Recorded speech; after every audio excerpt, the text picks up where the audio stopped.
بسم اللہ الرحمن الرحیم۔ اللہم صلی علی سیدنا و مولانا محمد النبی الامی وعلی آلہ وصحبہ وبارک وسلم۔ نسائی شریف میں اور مسند احمد بن حنبل میں یہ روایت بیان کی گئی کہ حضور اکرم صلی اللہ علیہ وسلم جب رمضان کا مہینہ قریب آتا، ان النبی صلی اللہ علیہ وسلم یرغب اصحابہ فی قیام رمضان،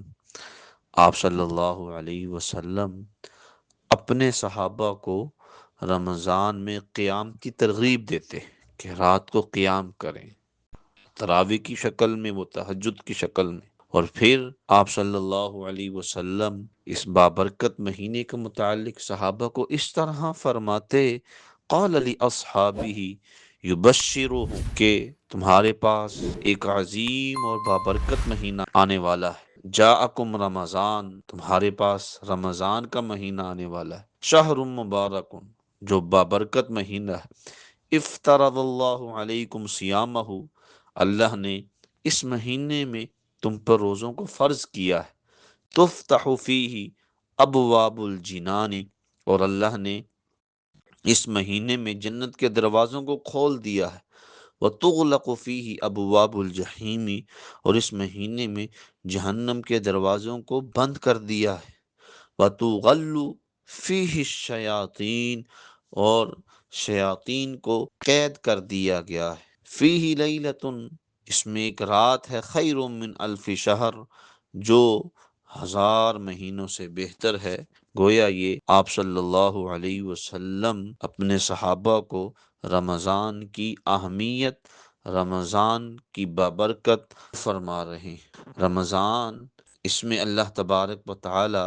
جہاں ایک طرف جنت کے دروازوں کو کھول دیا جاتا ہے، وہاں پر جہنم کے دروازوں کو بند کر دیا جاتا ہے۔ اور اس میں آپ صلی اللہ علیہ وسلم نے فرمایا کہ اللہ نے اس مہینے میں روزے فرض کیے ہیں، جس کو دوسری جگہ پہ قرآن مجید میں فرمایا گیا، یا ایہا الذین آمنوا کتب علیکم الصیام، اے ایمان والو تم پر روزوں کو فرض کر دیا گیا ہے، کما کتب علی الذین من قبلکم لعلکم تتقون، جیسے کہ تم سے پہلے لوگوں پر روزے فرض کیے گئے تھے۔ یہ دن کی عبادت اور اس کے ساتھ ساتھ رات کی عبادت کے متعلق حضور اکرم صلی اللہ علیہ وسلم نے کیا فرمایا؟ آپ نے فرمایا کہ من قام ایمانا و احتسابا غفر له، قام رمضان ایمانا و احتسابا غفر له ما تقدم من ذنبه، یہ بخاری شریف کی حدیث کہ حضور نے فرمایا کہ جو شخص ایمان کی حالت اور ثواب کی امید سے رات کو قیام کرے، تراویح تہجد پڑھے، تو اللہ تبارک و تعالی اس کے گزشتہ تمام گناہوں کو معاف فرما دیتے ہیں۔ یہ دن میں روزہ رکھنا، رات کا قیام کرنا، اس کی فضیلت ہے۔ اور پھر حضور اکرم صلی اللہ علیہ وسلم نے، حدیث قدسی ہے کہ اللہ فرماتا ہے میرا بندہ میرے لیے بھوکا رہتا ہے، پیاسا رہتا ہے، تو میں ہی اس کو اس روزے کی جزا دوں گا۔ تو اللہ تبارک و تعالی ہم سب کو رمضان کی بابرکت مہینے میں جو نیک سعادتیں ہیں،